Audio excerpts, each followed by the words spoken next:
Esther, chapters 7 and 8. Last time we left at quite a cliffhanger. And probably we can guess what's going to happen to Haman. But let's see what happens as now it's time for Esther's banquet. Chapter 7. So the king and Haman went to dine with Queen Esther. And as they were drinking wine on that second day, the king again asked, Queen Esther, what is your petition? It will be given you. What is your request? Even up to half the kingdom, it will be granted. Then Queen Esther answered, If I have found favor with you, O king, and if it pleases your majesty, grant to me my life. This is my petition, and spare my people. This is my request. For I and my people have been sold for destruction and slaughter and annihilation. If we had merely been sold as male and female slaves, I would have kept quiet, because no such distress would justify disturbing the king. King Xerxes asked of Queen Esther, Who is he? Where is the man who has dared to do such a thing? Esther said, The adversary and enemy is this vile Haman. Then Haman was terrified before the king and queen. The king got up in a rage, left his wine, and went out into the palace garden. But Haman, realizing that the king had already decided his fate, stayed behind to beg Queen Esther for his life. Just as the king returned from the palace garden to the banquet hall, Haman was falling on the couch where Esther was reclining. The king exclaimed, Will he even molest the queen while she was with me in the house? As soon as the word left the king's mouth, they covered Haman's face. Then Harbona, one of the eunuchs attending the king, said, A gallows 75 feet high stands by Haman's house. He had it made for Mordecai, who spoke up to help the king. The king said, Hang him on it. So they hanged Haman on the gallows he had prepared for Mordecai. Then the king's fury subsided.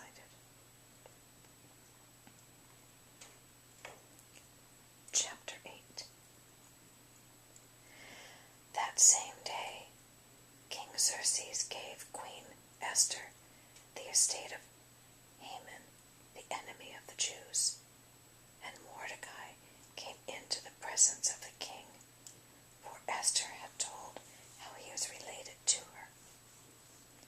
The king took off his signet ring, which he had reclaimed from Haman, and presented it to Mordecai, and Esther appointed him over Haman's estate.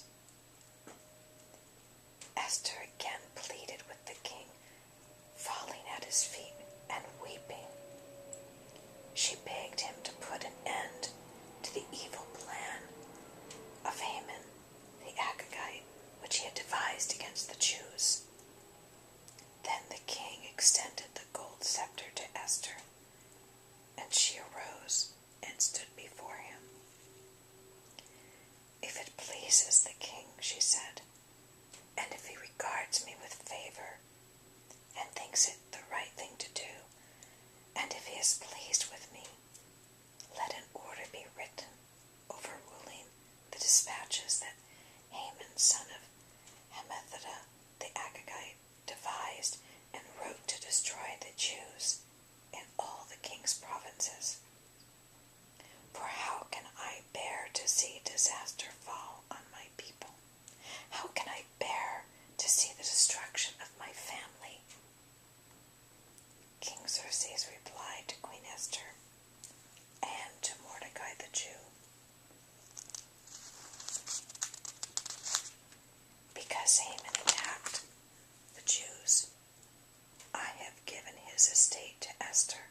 king's name and sealed with his ring can be revoked. At once the royal secretaries were summoned.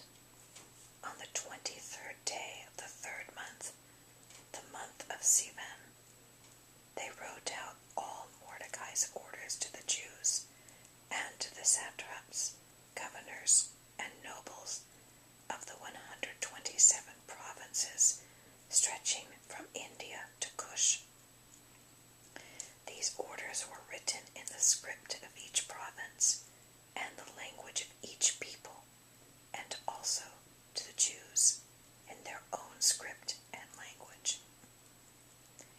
Mordecai wrote in the name of King Xerxes, sealed the dispatches with the king's signet ring, and sent them by mounted couriers, who rode fast horses, especially bred for the king. The king's edict granted the Jews in every city the right to assemble and protect themselves, to destroy, kill, and annihilate any armed force of any nationality or province that might attack them and their women and children, and to plunder the property of their enemies. The day appointed for the Jews to do this in all the provinces of King Xerxes was the 13th day of the 12th month, the month of Adar. A copy of the text of the edict was to be issued as law in every province and made known to the people of every nationality, so that the Jews would be ready on that day to avenge themselves on their enemies. The couriers riding the royal horses raced out, spurred on by the king's command, and the edict was also issued in the citadel of Susa. Mordecai left the king's presence, wearing royal garments of blue and white, a large crown of gold, and a purple robe of fine linen. And the city of Susa held a joyous celebration. For the Jews it was a time of happiness and joy, gladness and honor.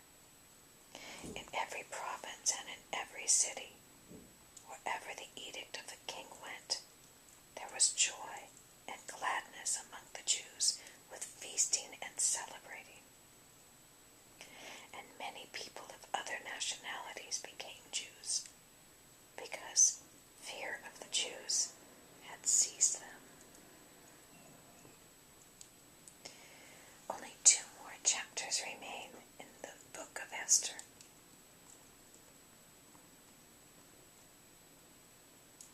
I hope you enjoyed this story.